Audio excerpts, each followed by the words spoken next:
Welcome back to our news bulletin. Spain has recorded 585 more COVID-19 related deaths, taking the tally to over 19,000. The number of cases in the country has risen to nearly 183,000. Meanwhile, the death toll in the United States is nearing 35,000 and cases have risen to 667,000. Elsewhere, Iran has reported 89 new deaths, increasing the total to 4,958. Authorities say the total number of cases have nearly reached 80,000, of which over 3,500 are in critical condition.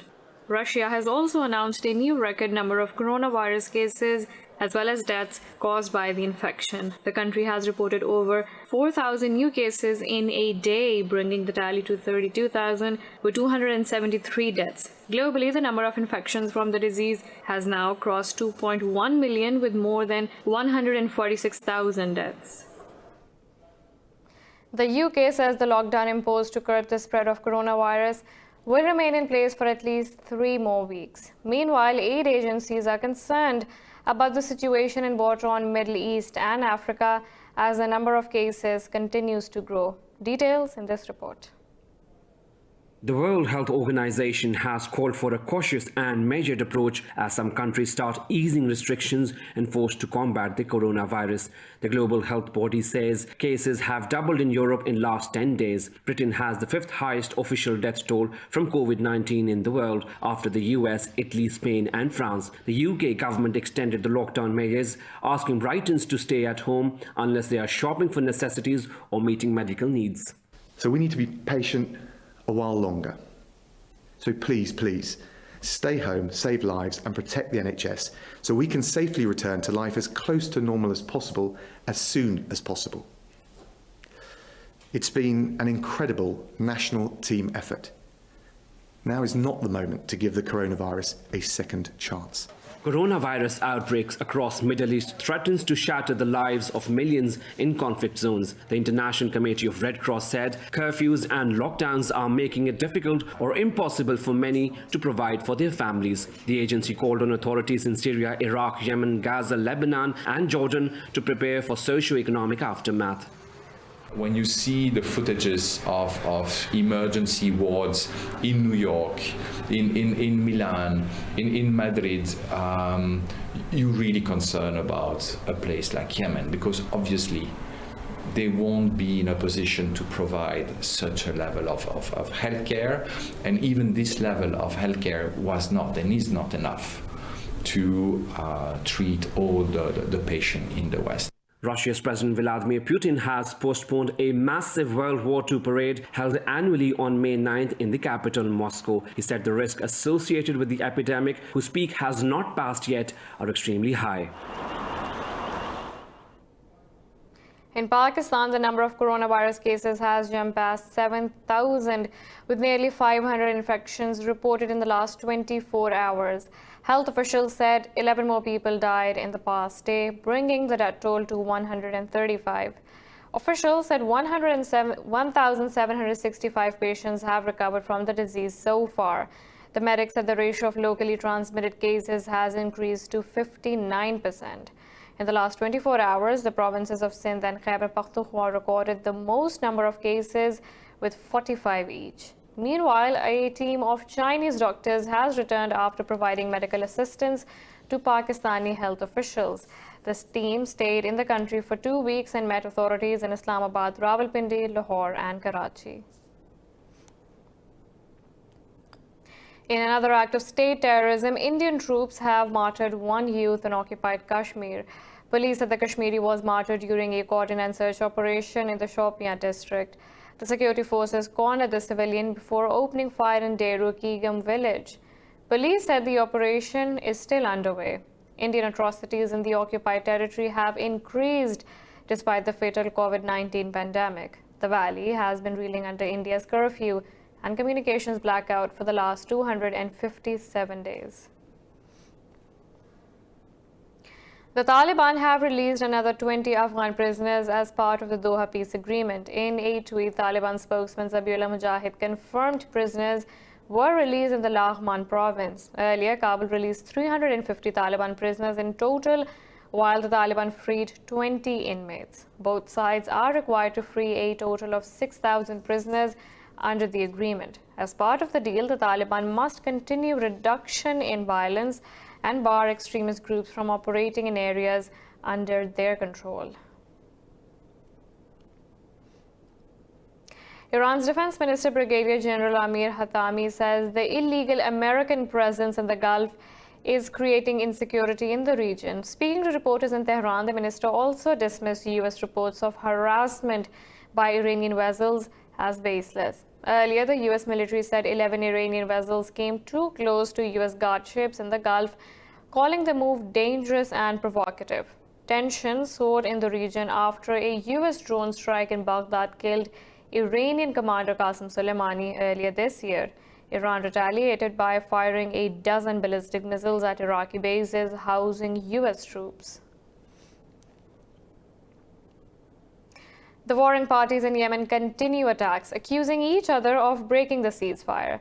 The Saudi Arabia-led coalition said Houthi rebels violated truce 100 times during the past 24 hours. The coalition said it exercised self-restraint against the Houthi violations. It reiterated its commitment to the ceasefire declared last week amid the coronavirus outbreak. On the other hand, the Houthi rebels say the coalition hampered the ceasefire over 200 times this week. They said the coalition targeted positions in Hamdan and a rocket launch pad in Harb Sufyan. Meanwhile, Russia has called on Yemen's warring parties to cease hostilities and engage in political process. UN Yemen envoy Martin Griffiths says he expects countries' warring sides to agree on a nationwide ceasefire in the immediate future. Addressing the UN Security Council, Griffiths said he has been negotiating with the parties and good progress has been made in this regard. He also urged both parties to adopt key economic and humanitarian measures and a resumption of political talks. Last month, UN Secretary General Antonio Guterres called for a global ceasefire to the world can focus on fighting the coronavirus pandemic. So far, only one case of COVID-19 has been confirmed in Yemen, but 24 million people in the country require humanitarian aid. Yemen has been mired in conflict since Houthis ousted the government of President Abdurabu Mansour Hadi in 2014. The UN says it will be forced to close down several humanitarian programs in Yemen amid a funding shortage. In a briefing to the Security Council, Emergency Relief Coordinator Mark Lowcock said 31 programs will be closed down in the coming weeks. Lowcock said the shutdown will leave impoverished Yemen in dire straits as it attempts to slow the spread of the coronavirus. Lowcock said the United Nations Children's Fund will have to stop immediate aid for families displaced by conflict or natural disasters. Yemen has been devastated by years of war and lacks much of the vital infrastructure that is needed to tackle the virus. Palestinians are observing Prisoners' Day to mark solidarity with innocent detained by Israeli forces. International human rights groups have called on Israel to release the prisoners to avoid the coronavirus spread. The International Committee of the Red Cross has expressed concerns over the danger of COVID-19 to detained Palestinians. Its spokesperson said conditions at the prisons top the agenda of their dialogue with Israeli officials. Last month, the Palestinian Human Rights Organizations Council asked foreign diplomats to exert pressure on Israel to release the prisoners. Turkey says it has killed 4 militants of the Kurdistan Workers' Party in northern Syria. The Defense Ministry says the fighters were killed during Operation Peace Spring. The ministry said it will not stop the operations against militants in the region. Since 2016, Turkey has launched a trio of operations across its border into northern Syria. Ankara holds the fighter group responsible for the deaths of some 40,000 people in a 30-year conflict.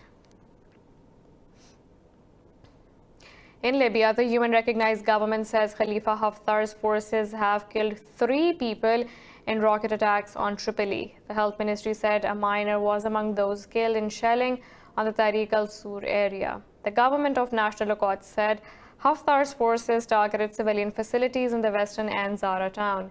It said several others were wounded in the raids. hundreds of thousands of people have been displaced in the capital since the start of offensive in April last year. In Nigeria, security forces have killed 18 during the enforcement of measures to curb the spread of the COVID-19. In a report, the National Human Rights Commission said the number is higher than documented deaths by the new coronavirus itself. The Commission said it had received 105 complaints of human rights violations in 24 of Nigeria's 36 states and the capital city of Abuja. The report accused security agents of using excessive force, abuse of power, and corruption. The rights watchdog said there were 8 documented incidents of extrajudicial killings. Police have rebuffed the allegations, saying they will continue to enforce the curfew in lines with international practices. Nigeria has registered more than 400 infection cases and 13 deaths so far. China has rejected allegations of covering up the coronavirus outbreak, saying the government does not allow such acts. This comes as the Chinese city of Wuhan raised its death toll from COVID-19 by 50%, bringing the total to 3,869. In a briefing, Foreign Ministry spokesperson Zhao Lijian said the revision of Wuhan's toll was the result of a statistical verification to ensure accuracy. He said revision of medical statistics is a common international practice. Wuhan, where the virus first appeared, added another 1,290 fatalities to the 2,579 previously counted. After Wuhan, China revised its national death toll to 4,632. The US, the UK, and France continue to raise questions on China's transparency of the COVID-19 pandemic. Following a video call between G7 leaders, the group has committed to a strong coordinated response to the coronavirus pandemic. Washington, which holds the group's presidency, says a thorough review and reform of the World Health Organization has also been agreed on. A White House statement issued after the conference says the group agrees to take every measure possible to resolve the ongoing crisis. Using strong words, the statement adds much of the call centered on the WHO's lack of transparency and mismanagement of the crisis. Meanwhile, a statement from the EU says the bloc has called for strong cooperation with existing international organizations in the fight against the virus. Speaking to reporters after the call, Canada's Prime Minister Justin Trudeau said the G7 is committed to helping the world make an economic recovery after the crisis. A statement from the UK PM's office said the G7 agreed on rapid vaccine development, crucial to ending the pandemic. We have a lot more coming up right after this short break, so stay tuned.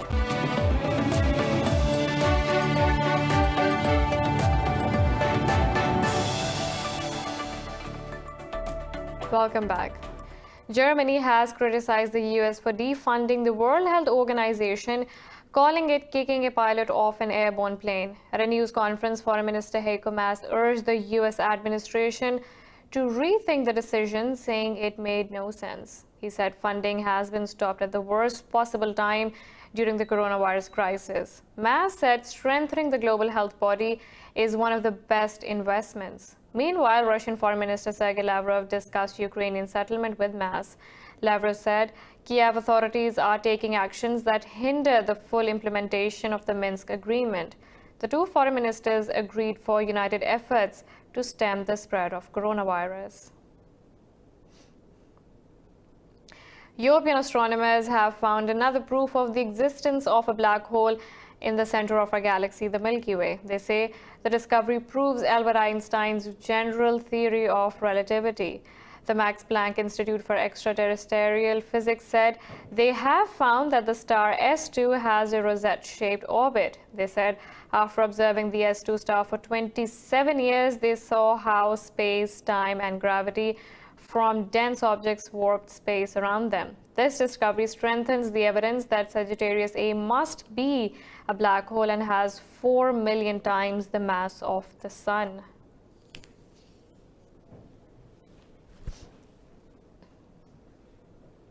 In Thailand, the economy has been pulled into a recession by the impact of the COVID-19 pandemic, leaving millions jobless. This led to cash-strapped citizens rushing to sell their gold as the precious metals price surged on Thursday. Let's find out more about this in this report. With the global economy crashing, more and more people are turning to gold as a financial safety net. The phenomenon has been bolstered by the precious metals' rising prices, which hit $1,727 an ounce on Thursday. Because of the COVID-19 situation, I can't make a living and I still have to pay my staff, so that's why I need to sell my gold. At this moment, having cash is making me feel better than having gold because everything is about money. I have to pay for medicine or face masks that are expensive, so that's why I decided to sell. Most people are selling jewelry and family heirlooms, hoping to make enough money to cover expenses until the pandemic subsides.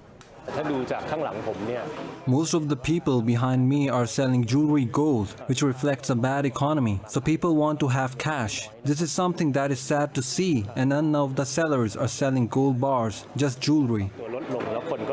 It is cultural practice for Thai households to invest in gold, so it is likely that thousands, if not millions of Thais could turn to the precious metal in the coming months. This will have its own impact on prices, meaning it's the early birds who will benefit most from liquidating their gold. Thai Central Bank warns the economy could shrink by 5.3% this year.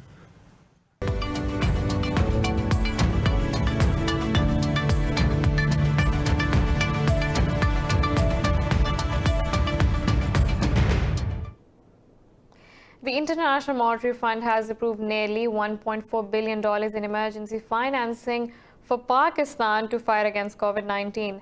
IMF support will help to provide a backstop against a decline in the country's foreign reserves and deliver budgetary support for COVID-19-led spending. IMF said the economic impact of COVID-19 is expected to be significant, giving rise to large fiscal and external financing needs. The amount was approved as a low-cost, fast-disbursing loan under the fund's rapid financing instrument. This is not part of Pakistan's ongoing IMF program. Meanwhile, the Ministry of Finance has estimated that Pakistan will get a debt relief of about $1.5 billion extended by G20 nations. Earlier, the State Bank of Pakistan slashed its interest rates by 2 percentage points to 9% as a stimulus measure. The Center for International Environmental Law says oil and gas companies are lobbying governments for public funds and weaker regulations, citing the COVID-19 crisis. In a report, the law firm said the industry was showing signs of systemic weakness even before the virus. The CIEL said leading firms have lost an average of 45% value since the pandemic started. It said the twin shocks of collapsed fuel demand and low oil prices can push the industry to a breaking point. The firm said oil-dependent economies have become at the mercy of corporate lobbying. The report said oil industry has already been threatened by renewable energy and electric vehicles. It said in the US, the fossil fuel industry has asked Congress to exclude support for renewable energy from its coronavirus stimulus package.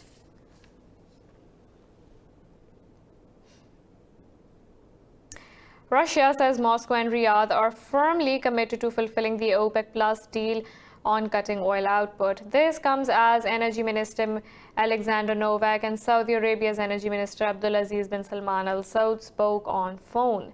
In a statement, Russia's Energy Ministry said both will continue to closely monitor and take any necessary steps with the OPEC Plus on the oil market. Russia and Saudi Arabia are also confident that their partners in OPEC Plus and other producers will fulfill the undertaken commitments. The ministry said both sides noted that Russia and Saudi Arabia have done a lot for reaching a historical agreement. OPEC Plus have agreed to reduce their combined oil production by 9.7 million barrels per day in May and June. China's economy has contracted in the first quarter of the year for the first time since 1992 as COVID-19 paralyzed economic activity. The National Bureau of Statistics says the world's second biggest economy contracted by nearly 7% on year-on-year basis. The contraction exceeds the decrease forecast by economists. While China has managed to get large parts of its economy up and running from a standstill in February, it still faces an uphill battle to revive growth. NBS spokesperson Mao Zedong said China's economic performance in the second quarter is expected to be much better. We must also note that because the current external situation is more complex, domestic demand overall remains comparatively weak. Companies still face difficulties such as insufficient demand and a drop in orders.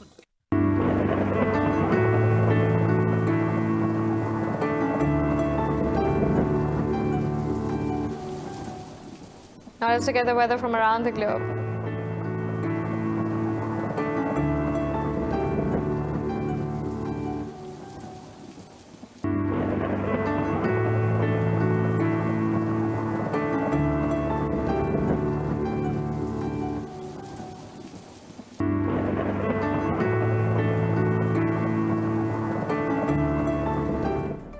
This is all for now. For the latest updates, you can follow us on social media at indus.news.